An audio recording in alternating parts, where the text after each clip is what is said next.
곳곳마다 하나님의 정의가 나타나고 하나님의 마음을 온전히 들여다보는 곳에 쓰이게 하여 주옵소서. 감사드리며 예수님의 이름으로 기도하옵나이다. 아멘.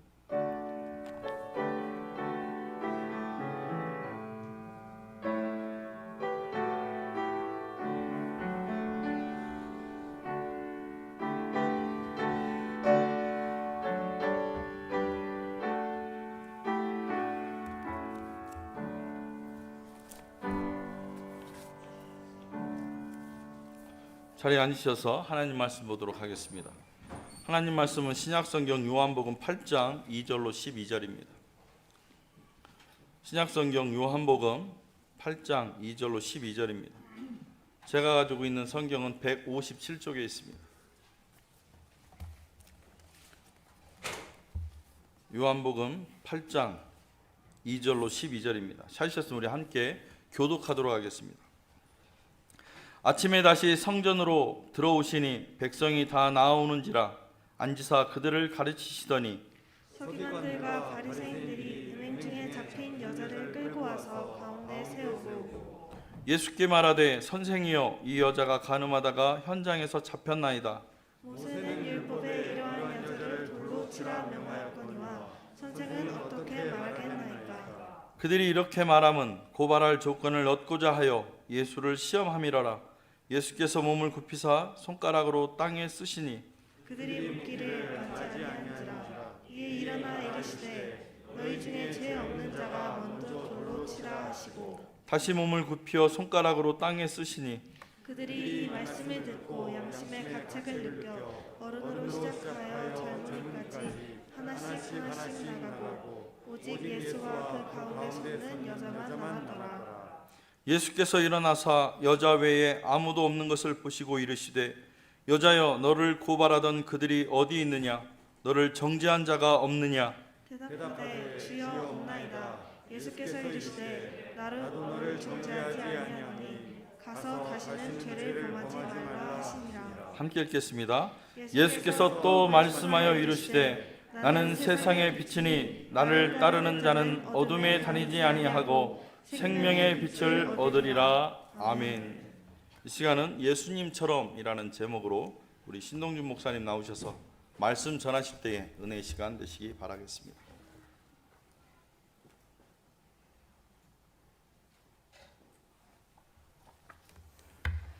할렐루야. 아멘. 많이 오셨습니다. 최근에 코로나 이후로 이렇게 많이 오신 거 처음인 것 같습니다. 이렇게 많이 올 줄 알았으면 한 끼 금식은 하고 더 준비를 할 걸. 두렵고 떨립니다. 저기 서로 마주 보시면서 제가 이렇게 처음 해보니까 한 세 분 이상 얼굴을 보시면서 예수님 같으십니다. 이렇게 겉면의 말씀 한번 나눴으면 좋겠습니다. 자, 예수님 같으신. 오늘 제목이 예수님처럼입니다. 잠시 기도하겠습니다. 하나님 아버지, 오늘 성경의 이야기 속으로 들어가고자 합니다. 성령님 조명하여 주시옵소서. 마치 그곳에 있는 것처럼 저희가 그 현장에 들어가서 주님이 전하시는 말씀을 메시지를 들을 수 있도록 인도하여 주시옵소서. 예수님 이름으로 기도드립니다. 아멘. 오늘 본문은 너무도 잘 알고 계신 간음한 여인 이야기입니다. 아마 교회에서 선극 또는 영화로 한 번쯤은 보셨을 것이라고 생각합니다. 얼마 전 여기 앞에 앉은 우리 승원이가 민평동 그 장기자랑 대회에서 발표한 뮤직비디오 보셨는지 모르겠는데요. 뮤지컬 안중근 부분의 재판 장면에서 그 나오는 것을 노래를 승원이가 부르면서 편집한 영상인데 너무 잘 만들어서 자랑스럽습니다. 여러분도 더 우리 승원이 유명해지기 전에 사인을 받아야 될 것 같습니다. 왜 또 부끄러워 못 쳐다보네. 승원이 이야기를 한 이유는 코로나로 인해서 주일 오후에 저희가 이제 온라인으로 중고등부 미팅을 했었습니다. 그때 제가 이제 한 10분짜리 영상을 틀어서 같이 보고 토론 시간을 가졌었는데요. 승원이가 그 내용을 이해하는 방법이 참 독특했었습니다. 어쩌면 조금 철학적이고 또는 어려운 내용이었음에도 불구하고 자신이 경험한 영국에서 이제 어떤 캐릭터를 이렇게 생각하면서 쉽게 분석하고 이해를 하였습니다. 그래서 오늘 이야기도 이런 방법으로 성경 속으로 들어가 보고자 합니다. 그렇게 되면 조금 더 쉽게 또 깊이 그 의미를 알아볼 수 있을 것 같아 준비해 보았습니다. 사실 가늠한 여인 이야기를 들을 때마다 저는 궁금한 점이 하나 있었습니다. 예수님께서 죄 없는 자가 먼저 돌로 치라 이렇게 말씀하셨을까요? 하여튼 그런데 그렇게 말씀하셨다고 계획하고 작정하고 온 사람들이 어떻게 바로 포기하고 떠나갈 수 있었을까? 그것도 좀 이상하고 한번 생각을 한번 해보시죠. 하여튼 남편이 이렇게 막 아내를 향해서 화를 내고 있을 때, 또 반대로 아내가 남편을 향해서 막 잔소리하고 있을 때 한번 배우자를 향해서 이렇게 얘기해 보십시오. 죄 있는 자가 먼저 돌을 치라. 그럼 그 상황이 멈춰집니까? 조금 이상하다는 생각을 했습니다. 또 하나의 질문은 예수님의 특이한 행동입니다. 그 급박한 상황에서 몸을 굽혀갖고 손가락을 땅에 쓰시는 두 번의 행동이 나옵니다. 저는 예수님께서 바닥에 쓰신 글이 무엇일까도 궁금하지만 왜 그런 행동을 하셨을까 참 궁금했습니다. 그 상황을 이해하기 위해서는 먼저 배경 설명이 필요합니다. 그 때와 시기가 언제인지 그 타이밍에 대한 이해가 필요합니다. 여러분도 잘 아시다시피 당시 이스라엘은 성전 중심의 매우 종교적인 국가였습니다. 그리고 율법에 따라 절기를 국가적으로 민족적으로 행하는 사람들이었습니다. 그래서 이 사건이 벌어진 그 절기에 대한 이해가 필요합니다. 일반적으로 절기 그러면 또 못 알아듣는 우리 친구들이 있어요. 그러니까 페스티벌, 시즌이라는 뜻입니다. 어떤 사건이나 그 지역의 계절과 농경을 위해 보통 만들어지죠. 그런데 이스라엘 절기는 독특하게도 하나님께서 먼저 제정을 하셨습니다. 예를 들어서 출애굽에서 나오는 사건, 유월, 그 당시에 이렇게 패스오버, 유월절. 그리고서 이제 이스라엘 백성이 가나안에 들어와 정착하면서 그 지역의 농경 생활에 맞추어서 잘 기억할 수 있도록 절기들이 지켜졌습니다. 즉 하나님의 구속 사건을 생활 리듬에 맞추어 잘 기념할 수 있도록 구조화했습니다. 자, 구속사적으로 보면 좀 어려울 수 있는데 유월절, 패스오버 넘어간다. 그 장자를 죽이는 사건 기억나시죠? 그것은 예수님의 대속 죽음을 의미하고 초실절, 이건 또 못 알아듣습니다. 초실절, 열매실. 그러니까 요즘에 이제 개신교 교회에서는 맥주절과 이렇게 연결될 수 있는데 처음 익은 열매, 그러니까 예수님의 부활 사건이 연결됩니다. 그 다음에 오순절, 펜트코스트라는 말 들어보죠. 펜타곤, 오각형이라는 뜻인데 펜트코스트 50입니다. 77이 49, 또 77절이라고 얘기하는데 그 일이 있은 후 50일이 지나면 구약에서는 모세 오경을 받은 날이고요. 모세 오경이 아니죠. 죄송합니다. 십계명을 받은 날이고 그 다음에 신약에 오면은 성령님이 강림하신 날입니다. 구속사적으로 그렇게 되고요. 그 다음에 나팔절, 이게 10월쯤인데 이스라엘 절기로는 이제 추수할 때입니다. 나팔절. 그때가 이스라엘역으로는 새해입니다. 그리고 10월 10일이 되면 대제사장이 지성소에 한 번 들어가는 그날, 용키푸라로 해가지고 대속제일이 있고요. 그다음에 10월 15일부터 7일간 초막절을 지킵니다. 이 초막절은 구속사적 의미로 보자면 구원의 완성, 즉 하나님 나라의 완성을 의미한다고 볼 수 있습니다. 그러면 이 간음한 여인 사건은 언제 일어났느냐? 바로 7장 2절을 한번 보시면 초막절이 가까운지라 이런 말이 나옵니다. 초막절이 가까운지라 라는 말이 나오는데 바로 그 시즌은 초막절 시즌이었습니다. 초막절에 이스라엘 사람들이 집이 아닌 따로 집 근처에 현대 이스라엘도 이렇게 테라스식 아파트에 살아요. 그 이유는 이 초막절 때문인데요.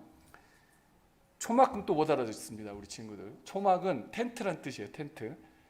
따로 집 옆에 초막을 짓고 일주일간 그곳에서 생활을 합니다. 광야 생활, 그때 출애굽 이후의 삶을 다시 한번 되새기면서 개구리 올챙이적 시절을 생각하는 겁니다. 신앙의 초심을 다잡는 시즌이 되겠습니다. 그렇게 멀쩡한 집을 놔두고 밖에서 일주일간 먹고 잔다고 한번 생각해 보세요. 그러면 아마도 우리나라의 설날이나 추석보다 우리 아이들에게 기억에 각인될 만한 특별한 경험을 하게 될 것입니다. 그리고 초막절에는 개인적으로 그렇게 지내고 성전에서는 또 특별한 제사를 지냅니다.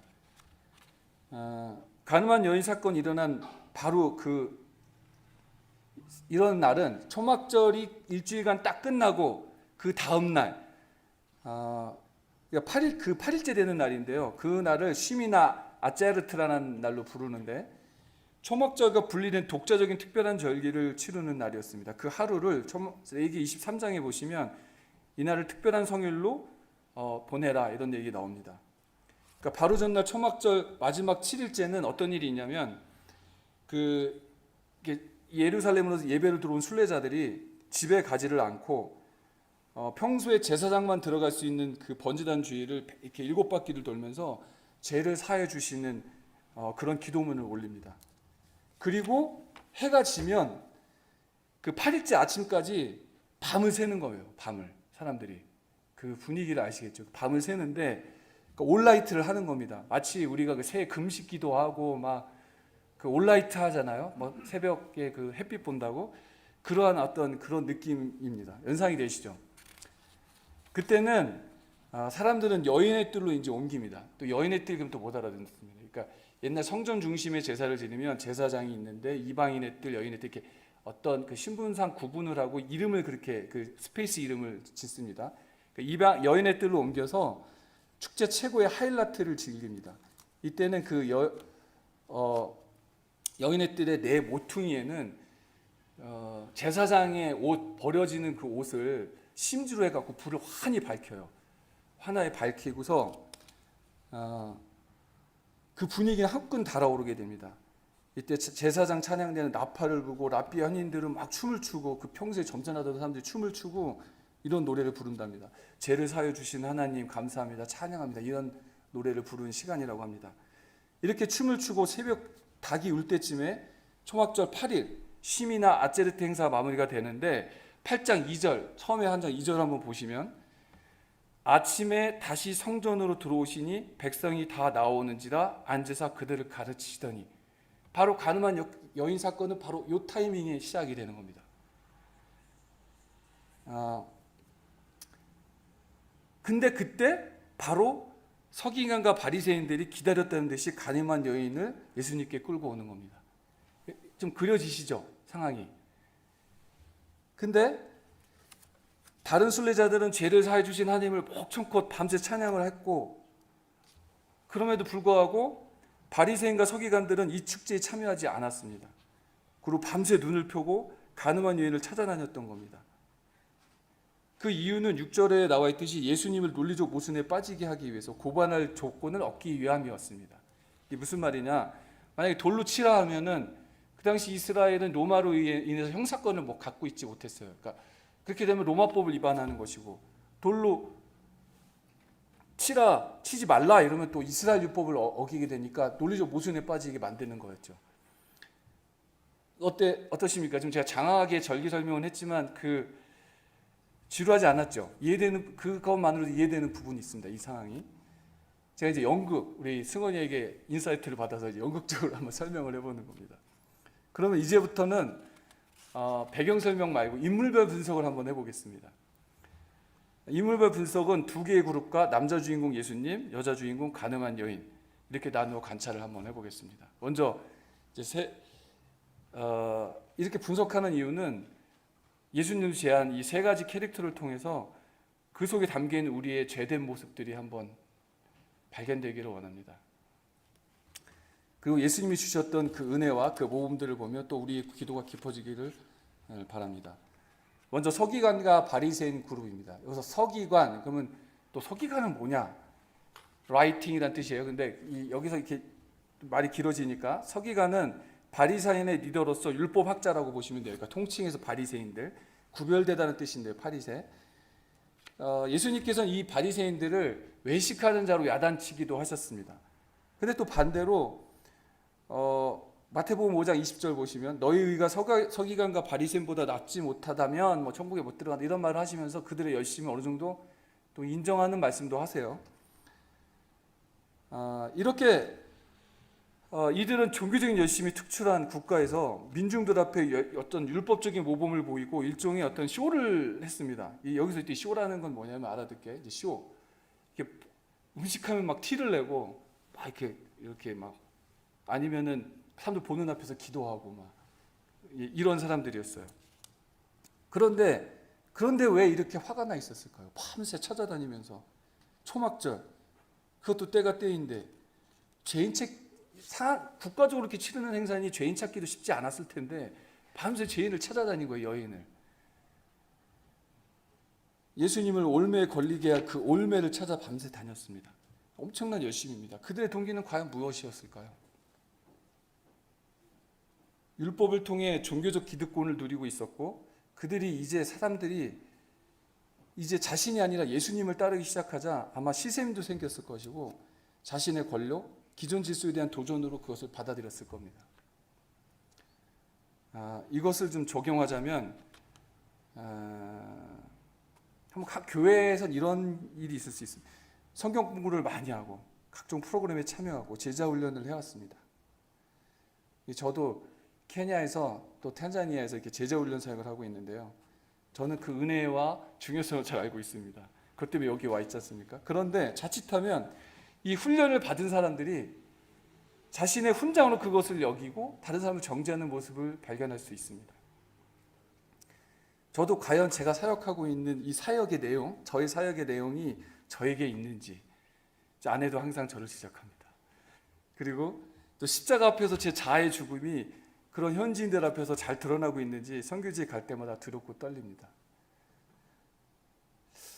이런 상황들이 잘 감이 안 오시면 이렇게 한번 생각해 보시죠. 새벽 기도 끝나고 막 은혜 받고 막 은혜 충만한데 주차장에서 딱 차가 긁힌 걸 보면서 막 쏟아내는 자기 자신, 아니면 그 며칠간 금식 기도원에서 금식하고 막 응답받고 내려왔는데 집에 가서 가족을 딱 만나면서 바로 막 이렇게 분노가 폭발했던 자기 자신, 그런 경험 없으신가요? 이번에는 이제 두 번째 그룹, 일반 군중에 대한 이야기를 한번 해보고자 합니다. 6절에서 9절 한번 다 같이 읽어보실까요? 6절에서 9절 찾으셨습니까? 한번 찾을 수 있을까요? 네, 6절 읽겠습니다. 그들이 이렇게 얻고자 합니다. 예수를 시험하노라. 예수께서 몸을 굽히사 손가락으로 성에 쓰시니 그들이 묻기를 맞지 아니하는지라. 이에 일어나 이르시되 너희 중에 죄 없는 자가 먼저 돌로 치라 하시고 다시 몸을 굽혀 손가락으로 땅에 쓰시니 양심의 가책을 느껴 어른으로 시작하여 젊은이까지 하나씩 나가고 오직 예수와 그 가운데 됐습니다. 9절까지. 그 6절에서 그들이 누구냐면 서기관과 바리새인이죠. 7절에서는 묻기를 마지 않더니, 저도 이게 무슨 말인가 했더니 영어 성경을 보자면 continue to ask, 계속 뭐 물어봤다는 겁니다. 예수님이 이렇게 앉아서 이렇게 쓰시는데 계속 물어봤다는 거예요. 압박하는 거죠. 근데 그때 쭉 들으십니다. 그리고 다시 일어나셔서 너희 중에 죄 없는 자가 먼저 돌을 치라, 이렇게 말씀을 하십니다. 그리고 다시 또 몸을 굽혀서 손가락으로 쓰셔요. 그 나팔절 7일 8일째 클라이막스 축제 시미나 아제르트를 통해 일반 대중들은 제3과 정결의식이 막 극대화된 상황이었어요. 누가 그러더라고요. 무슬림도 라마단 기간이 끝나면 눈빛이 달라진대요. 그런 상황입니다. 이런 상황에서 예수님께서 너희 중에 죄 없는 자가 먼저 돌을 치라 말씀을 하시고 다시 몸을 굽혀 손가락을 쓰셨다는 건 어떤 행동일까? 제 생각에는 그 사람들에게 생각할 시간을 준 겁니다. 이때 양심의 가책을 느껴서 어른을 시작하여 젊은이까지 하나씩 나가게 된 것이 이 배경 상황을 통해 좀 이해되는 면이 있다고 생각이 됩니다. 예수님께서는 결국 때를 따라 가장 정확하게 사역을 하신 겁니다. 그러나 서기관과 바리새인들은 어차피 군중들의 인기를 먹고 사는 사람들이잖아요. 요즘 관종이래, 관심종자. 근데 그 사람들이 이제 가버리니까 따라 나간 겁니다. 여기서 그렇게 특출나게 열심히 예배드리던 일반 대중들이 서기관과 바리새인들에게 그렇게 또 쉽게 선동이 됐는데 반대로 또 이렇게 확 행동을 바꾸지 않습니까? 물론 이제 가늠한 여인의 행동은 율법에 어긋난 일이고 죄임이 분명합니다. 그러나 그들의 행동이 너무 극적으로 바뀌었다는 사실에 대해서 우리가 한번 생각해 볼 필요가 있습니다. 그래서 이런 극적한 행동의 변경을 분석하기 전에 조금 전에 제가 줌으로 이제 미팅을 하면서 어떤 영상을 보고 나눴다고 했었는데 그 얘기에 대해서 잠깐 나누고 보자 합니다. 그 내용은 예루살렘의 아이히만이라는 책의 내용이었습니다. 이 작가는 한나 아렌트라는 사람으로 여자분인데요. 아이슈비츠에서 생존한 사람입니다. 그는 이 사람이 SRS의 대원으로 유대인의 박해 최고 실무자였고 본명 오토 아돌프 아임이라는 분인데요. 그분이 예루살렘에 잡혀와서 전범 재판을 보면서 그 기록한 책입니다. 당시 이 재판 과정은 TV로 생중계가 됐는데요. 그 중계를 보면서 사람들은 충격에 빠졌습니다. 왜 충격에 빠졌냐면 사람들은 기대를 했죠. 이 사람이 영화에 나올 만한 진짜 살인마다 막 얼굴에 그런 인상을 딱 가지고 나올 줄 알았는데 너무나 평범했던 것입니다. 그리고 그 재판이 진행되는 과정에서 밝혀지는 하나하나의 사실들, 한 가정의 너무너무 모범적인 아버지였고 또 좋은 남편이었다는 거예요. 그 정신과 의사들은 이 사람을 정신감정을 했습니다. 근데 정신감정 결과 너무나 도덕적이고 어떤 측면에서는 지극히 이상적이라는 진단까지 나왔습니다. 사람들은 이 어떤 굉장히 다큐들이 많아요. 근데 이 다큐를 보면서 악의 평범성에 대해서 얘기를 나눕니다. 그리고 본인은 재판 과정 중에 칸트의 도덕 법칙을 인용을 합니다.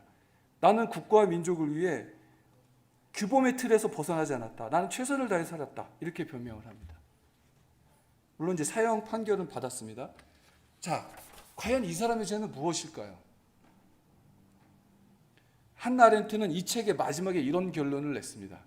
이 사람의 죄는 뭘까요? 생각의 무능이다. 생각의 무능이라는 죄로 끝을 맺습니다. 저는 열정을 다해 최선을 다하라는 말이 정말 싫습니다. 사실 그 문장은 너무 좋은 말인데요. 방향성이 없는 열정과 최선이 얼마나 위험한지 모두가 아실 겁니다.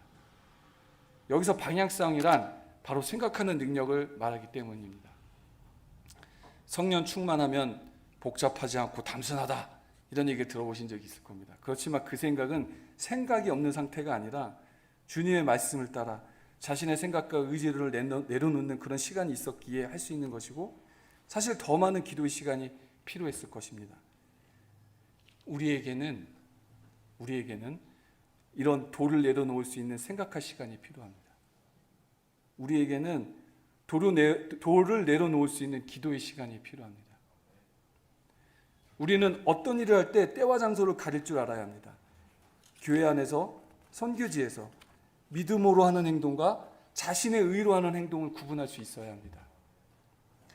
나아가 교회 밖에서 또는 세상 속에서 대명분이 충분하다라고 내가 확신할지라도 말씀 앞에서 자신과 자신의 그 신념을 다시 객관화할 수 있는 그런 생각의 능력을 가져야 합니다. 이제는 여자 주인공 가늠한 여인에 대해서 생각해 보고자 합니다.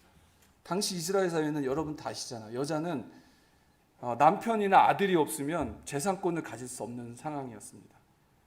이 여자가 이런 행동을 할 수 있는 동기가 무엇일까요? 음욕이었을까요? 정서적 결핍이었을까요? 저는 먹고 살기 위해서 그렇게 했을 거라는 가능성이 있다고 생각합니다. 죽을 만한 죄인 걸 알잖아요. 그 사회에서. 근데 죽을 만한 일을 할 수 있는 게 뭐예요? 죽음을 각오할 만한. 먹고 살기에도 급급하다는 상황이겠죠.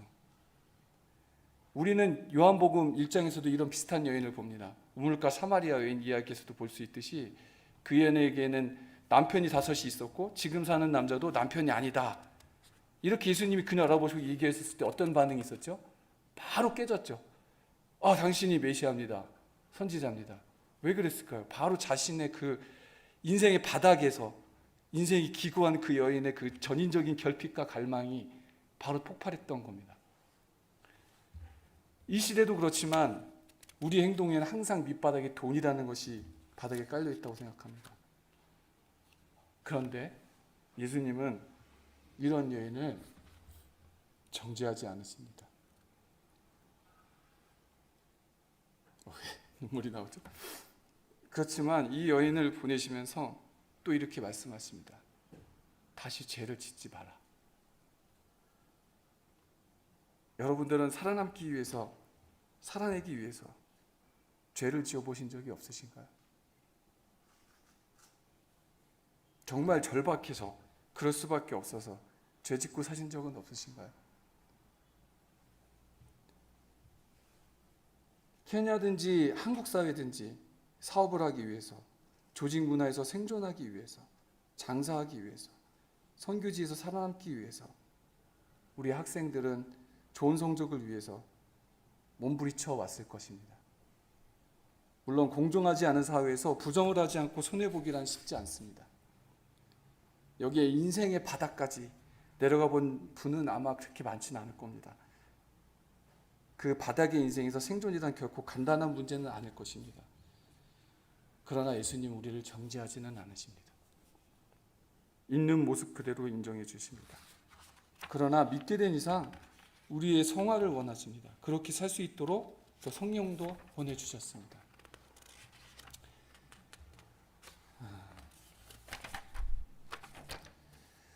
12절 한번 같이 읽겠습니다. 12절 한번 찾아주세요. 같이 읽겠습니다. 예수께서 또 말씀하여 이르시되 나는 세상의 빛이니 나를 따르는 자는 어둠에 다니지 아니하고 생명의 빛을 얻으리라. 지금은 여인하고 예수님만 여인의 뜰에 남아 있습니다. 이게 한번 이렇게 상상을 해보세요. 아직은 햇빛이 환하게 비치기 전 아침입니다. 그리고 연희의 뜰에 있는 그 4개의 기둥에는 불빛이 환하게 비춰져 있습니다. 예수님 바로 이러한 장소와 때를 이용하여 말씀하십니다. 세상의 빛이신 예수님을 따르며 어둠에 다니지 않고 생명의 빛을 얻으라고 말씀을 하십니다. 마지막으로 짧게 예수님에 대한 분석을 해보면 쓰면 합니다. 그 모범을 한번 배우기를 원하는데요. 예수님은 서기관과 바리새인들이 주장한 바를 들으시며 흙에 쓰시면서 그 모든 비난을 경청하십니다. 그 갈등 상황 가운데 회피지 않고 그들에게 관심을 가지십니다. 그리고 일어나 말씀하십니다. 너희 중에 죄 없는 자가 먼저 돌을 치라. 분명히 또 대립하면서 또 말씀을 하십니다. 물론 예수님은 완전하기 때문에 자신의 분을 참기 위해서 두 번의 글씨 시간을 갖지는 않으셨을 거예요. 그런데 첫 번째는 경청을 위해서, 두 번째는 그 일반 대중의 사람들의 생각의 무능을 깨기 위해서 하신 행동이라고 생각합니다. 또한 여기에 초막절과 관제축제라는 8일째 올라이트 이후의 그 새벽이라는 상황, 그 시간과 장소도 이용하셨습니다. 혹시 우리 가운데, 우리 관계 가운데 갈등이 있다면 예수님처럼 자신과 상대방의 연약함을 고려해서 때를 따라 행동하고 말하는 사람이 되었으면 좋겠습니다. 예수님은 그 여인에게 말씀하십니다. 너를 고발하던 그들이 어디 있느냐? 너를 정죄하던 자들이 어디 있느냐? 그 여인이 대답합니다. 주여 없나이다. 예수님은 우리에게 또 말씀하십니다. 나도 너를 정죄하지 아니하다. 예수님은 연약한 죄인에게 따뜻하면서도 이해심이 많은 그 관심을 가지고 그녀를 대하십니다. 아니, 우리를 그렇게 대하십니다. 그렇게 말씀하십니다. 가서 다시는 죄를 짓지 말라. 그리고 또 분명하고도 명백한 권면을 하십니다. 복음서에 나타난 예수님은 사역하실 때 때와 장소, 사람, 상황, 메시지, 기적 이것을 정확히 사용하셔서 구원을 이루어 가십니다. 우리를 섬기시는 예수님의 그 사랑의 섬김이 그 모든 일의 바탕이 되어 있습니다. 아직 아무도 안 졸고 계십니다. 이제 오늘 말씀을 마무리하겠습니다.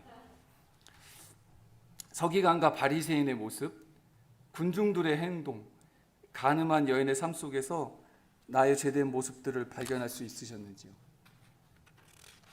예수님의 하신 모범을 따라 섬김의 동기로 사람들과 관계하며 말하고 행동하는 사람들이 되기를 축원합니다.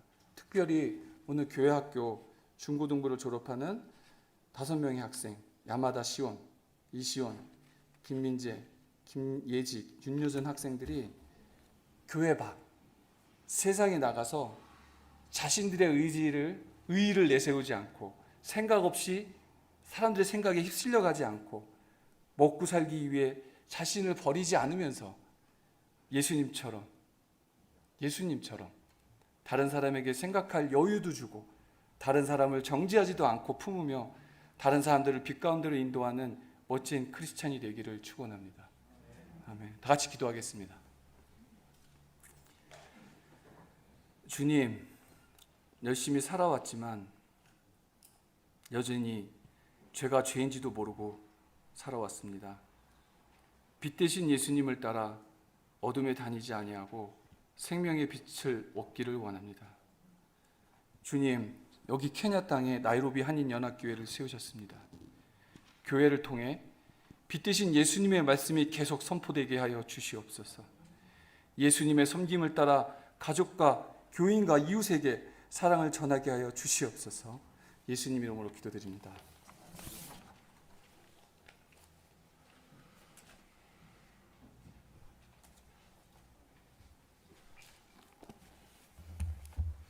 네, 은혜의 말씀 감사드립니다. 우리 자리에 일어나셔서 금주의 찬양 부르시고 난 이후에 강윤중 목사님 나오셔서 축복 기도하심으로 주일날 예배를 마치도록 하겠습니다.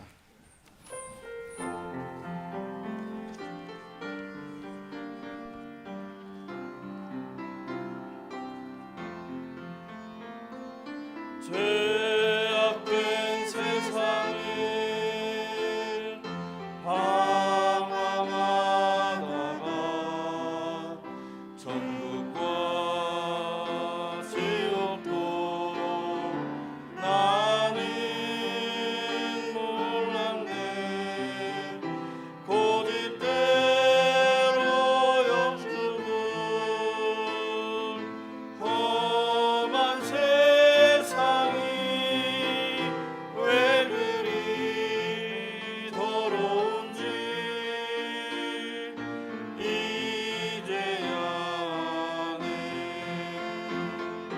불 속에라도 들어가서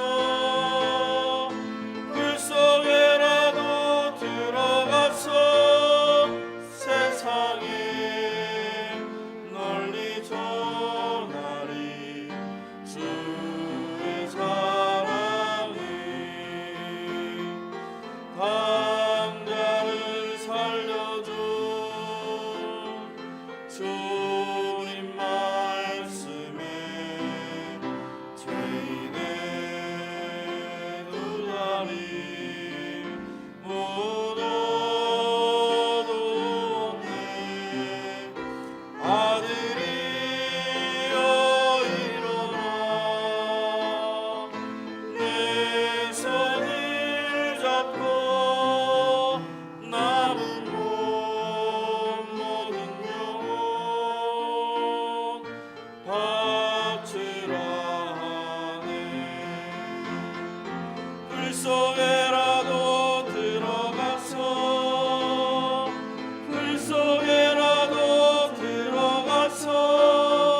세상에 널리 전하리 주의 사랑을. 골고다 언덕길 오르신 예수 주수하리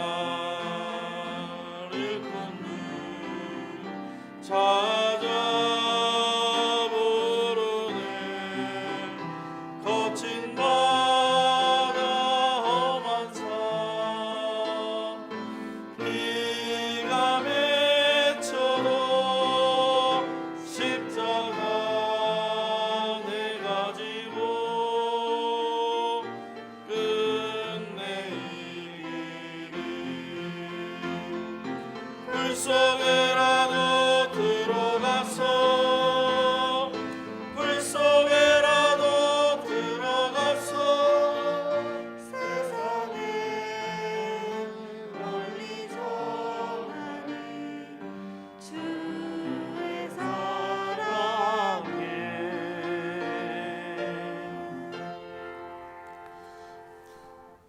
이제는 우리를 죄악 가운데서 구원하시기 위해서 이 땅에 오셔서 우리를 대신하여 십자가의 고통과 고난을 당하시고 대속의 죽음을 죽으심으로 우리를 구원하여 주신 예수 그리스도의 은혜와 이 예수 그리스도를 이 땅에 보내주시기까지 우리를 사랑하신 하나님의 그 크신 사랑과 성령님의 감화와 교통하심이 오늘도 살아계신 하나님 앞에 나와 예배를 드리는 오늘 이 현장과 혹은 영상 가운데서 예배를 드리는 주님의 모든 백성들 위에 지금부터 영원토록 함께 있을지어다. 아멘.